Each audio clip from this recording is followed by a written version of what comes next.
벤츠 여검사 사건 결국 2심에서 무죄였고요. 그랜저 검사 역시 무죄를 받았습니다.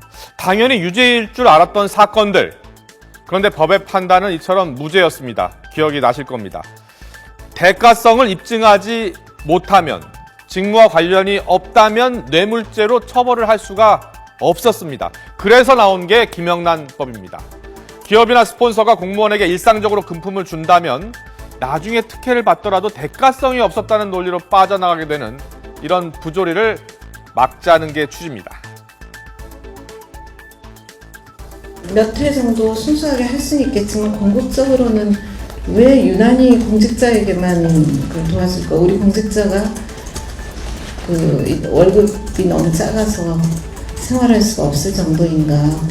우리 사회가. 그러니까 우리 사회가 이 시점에서 그 부분은 좀 끊고 넘어갈 수준이 되지 않았나? 네, 그런데요, 이 법이 통과된 이후에 김영란 전 권익위원장은 당초 공무원을 적용 대상으로 했었는데 적용 범위가 크게 확대돼 당혹스럽다고 말을 한 것으로 전해지고 있습니다. 게다가 벌써부터 법의 허점과 미비점을 지적하는 목소리가 쏟아져 나오고 있습니다. 정작 정치권은 이 법을 통과시켜놓고 법에 문제가 많다, 나중에 수정이 불가피하다 라면서 이중적인 모습을 보이고 있습니다. 우리나라가 진정한 선진국으로 가기 위한 역사적인 이정표가 될 것으로 저는 믿습니다. 과잉 입법이라는 우려도 있기 때문에 법 시행 이전에 철저한 보완책이 마련될 수 있도록 찬성하면 선이고 문제가 있다고 이야기하면 악으로 이분법적으로 지금 기류가 형성되고 있는 것은 우리 사회의 잘못된 한 단면을 보여주는 것이다라고. 뻔히 유연성이 있고 법주주의에 반하고 문제가 많음에도 불구하고 여론 때문에 통과시킬 수 없다는 그런 정치적 등등의 사정 때문에 이를 통과시켜야 되는 점에 대해서 네, 결국 여론에 쫓겨서 법안을 졸속 처리했다는 것을 인정한 셈입니다. 통과 하루 만에 벌써부터 개정 움직임이 본물을 이루고 있습니다. 여야를 막론하고 김영란법이 위헌 소지와 함께 과잉 금지 원칙 그리고 형평성에 어긋난다면서 후속 손질의 필요성을 제기하고 있습니다. 자, 어떤 점이 문제로 꼽히고 있는지 하나씩 살펴보도록 하겠습니다. 네, 먼저 불고지죄 부분입니다. 이른바 배우자의 이 불고지죄 조항이 문제가 되고 있습니다. 공직자가 배우자의 금품 수수 사실을 인지했으면 배우자를 반드시 신고하도록 했는데요. 자, 새누리당 김용남 의원은 범인을 숨겨준 사람이 가족이라면 처벌을 하지 못한다는 이 범인 은닉죄 정신과 정면으로 충돌한다. 현행법과 불고지죄 조항을 충돌하는 이 부분에 대해서 문제를 삼았습니다. 사실 불고지죄가 뭐냐면 어떤 범죄 사실을 봤을 때 신고해야 될 의무를 부과한 겁니다. 이거는 국가보안법상의 불고지죄가 사실 존재하고 있고요. 위헌 논란이 있지만 사실은 불고지죄가 그것밖에 없습니다. 지금 뭐냐면 배우자가 만약에 금품을 받은 걸 알게 되면 신고하는 의무를 규정한 겁니다. 이게 뭐가 문제냐면 양심의 자유라는 게 헌법상 있거든요. 양심의 자유는 뭐냐면 내가 하고 싶지 않은 말은 안 해도 된다. 이게 양심의 자유인데 하기 싫더라도 딱 신고하도록, 예컨대 고자질을 또 방조할 수 있고요. 이러다 보니까 헌법상 위헌 논란이 되는 것도 있고, 특히 이렇기 때문에 예컨대 범인 은닉죄나 증거인멸죄 같은 경우는 친족 간에 그런 걸 발견하더라도 신고를 안 하더라도 처벌하지 않습니다. 또 배우자가 금품을 받았을 경우에 공직자를 처벌하도록 한 조항은 헌법에서 금지한 연자죄에 해당된다라는 지적도 나오고 있습니다. 본인은 아무런 잘못이 없더라도 배우자가 잘못을 해서 처벌을 받는 경우가 생길 수 있기 때문입니다. 연자죄 같은 경우는 이거는 헌법에 규정이 되어 있습니다.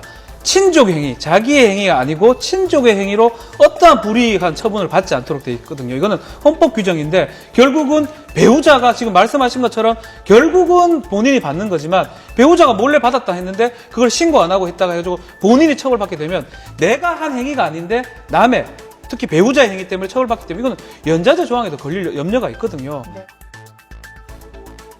그리고요, 공직자가 금품을 수수하면 형법상 뇌물수수죄에도 해당이 되는데, 자, 김영란법에 의해 형사처벌이나 과태료 부과도 받게 되기 때문에 이중처벌에 해당된다는 지적도 나오고 있습니다. 공무원이 만약에 금품을 받으면 뇌물죄는 되거든요. 대가성이 있으면. 이건 또 김영란법에도 적용이 받습니다. 그러면 결국은 두 가지 다 적용을 받기 때문에 이중처벌이 아니냐 문제가 될 수가 있고요.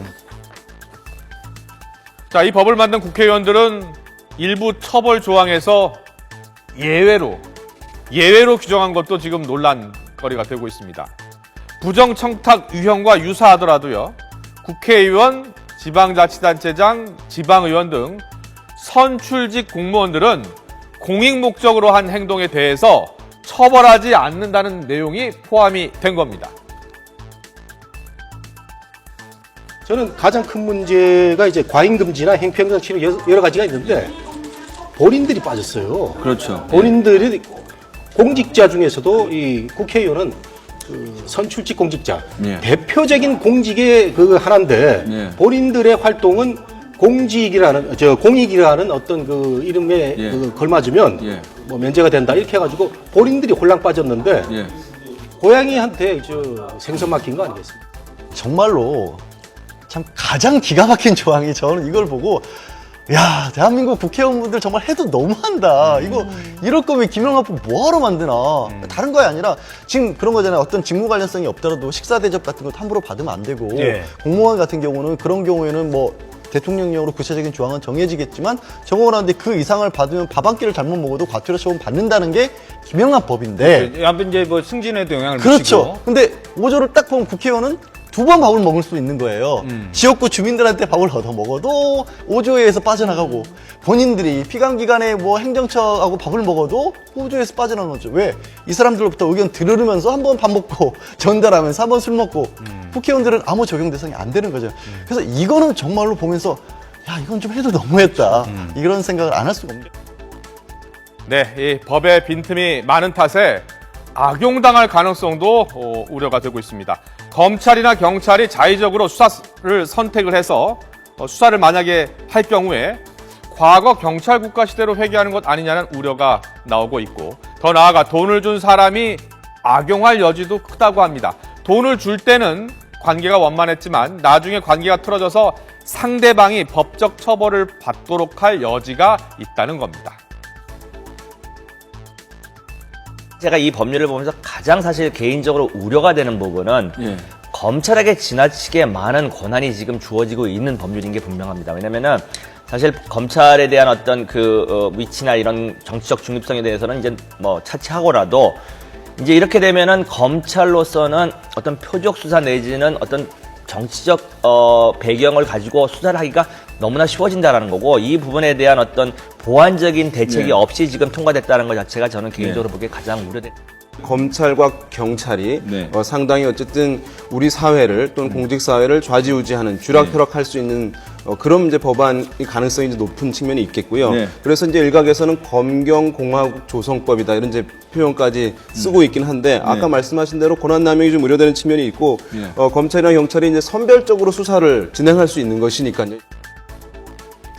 자, 이렇다 보니 일부 비판 언론에 대한 정부와 수사기관의 표적 수사 가능성 등 언론 자유 축소 우려도 제기되고 있는 실정입니다. 변협은 김영란법 통과 이후 적용 및 처벌 대상에 언론 종사자가 포함된 점은 명확성의 원칙 또 평등의 원칙에 반해서 위헌의 소지가 있다며 언론 길들이기의 수단으로 악용돼서 언론의 자유를 침해할 것이 우려된다는 입장을 밝히기도 했습니다. 언론에 대한 어떻게 보면 자유를 또 침해할 수가 있거든요. 이걸 이용해서. 그러니까 법이라 하는 거는 사실 아주 특히 형벌법규는 아주 명확하고 아주 좁게 만들어야 되는데 저렇게 광범위하게 만들어 놓으면 수사기관이 자의적으로 해석을 해가지고 아주 편하게 입건을 하고 또 영향력을 행사할 수 있기 때문에 이것도 사실 위헌의 소지로 봐야 될 것 같아요. 이거 적용 기준을 아주 저는 쉽게 잡았으면 좋겠어요. 한 3년치 뉴스를 봐서 네. 3년치 뉴스에 뇌물 받았다고 처벌받은 모니터링을 사람들 해서요. 있잖아요. 네. 아니 어느 언론사 기자가 뭐 몇천만 원 몇 억 받았다고 나온 거 본 적이 본 적이 없어요. 없거든요. 그런 일이 안 일어나는 분야를 직군을 좀 골라야 된다. 왜 집어넣어야 되느냐는 거죠. 네. 그리고 돈 받으면요, 예를 들어서 직무와 관련해서 업무상. 뭐 기사를 써주는 대가로 돈을 받았다. 이거는요, 10만 원에서 20만 원 처벌 받아요. 업무상 배임죄가 사실 있거든요. 처벌 조항이 있는데도 불구하고 지금 다 대입한다는 거는 결국 공무원만 하면 되는데 너무 과도한 입법이 아닌가 생각. 네, 법 적용 대상에 언론인과 사립교원은 포함이 됐는데 변호사, 의사 또는 시민단체가 포함되지 않아서 또 형평성에 문제가 있다는 얘기도 나오고 있습니다. 어제 법사위에서 여야 의원들은 어떤 이야기를 했는지 들어보도록 하겠습니다. 기자가 공직자입니까? 예? 법으로 그냥 그렇게 만들어 놓고 공직자라고 막 우기면 그냥 공직자 되는 거예요? 저는 야당 의원들에게는 되게 위험한 법이 될 수 있다라고도 생각을 해요. 제보를 받았다고 와서 수사하면 당하는 거죠. 법안의 원리적, 근본적인 내용 자체가 이렇게 오고 갈 정도로 널뛰기를 하는 법안을 본 적이 있습니까? 없습니까? 이제까지 살아오시면서. 그래서 그 표현이 좀 어떨지 모르겠지만은 그래서 내 취지를 살려서 법안 중에는 상당히 이례적으로 큰 논란을 하는 법인 것은 이례적이지 않습니까? 예. 국회 본회의 통과로 최종 입법 절차가 마무리됐지만 시행되기 전부터 법 개정이 필요하다는 지적이 이렇게 터져 나오고 있습니다.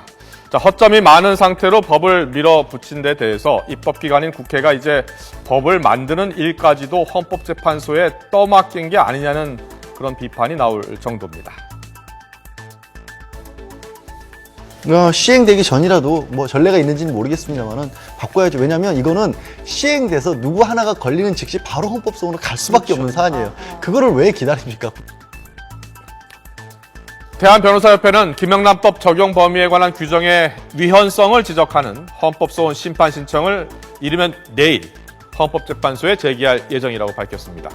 한국교원단체 총연합회도요, 교원은 이미 관련 규정에 의해서 금품 향응 수시에 승진 제한이라든지 강한 징계가 있는데 이런 측면에서 이중처벌, 과잉법이 아니냐면서 조만간 위헌 소송을 낼 것을 분명히 했습니다. 내년 9월부터 시행될 예정인 김영란법이 논란을 접고 안착하기까지는 상당한 후속 조치가 필요한 상황입니다.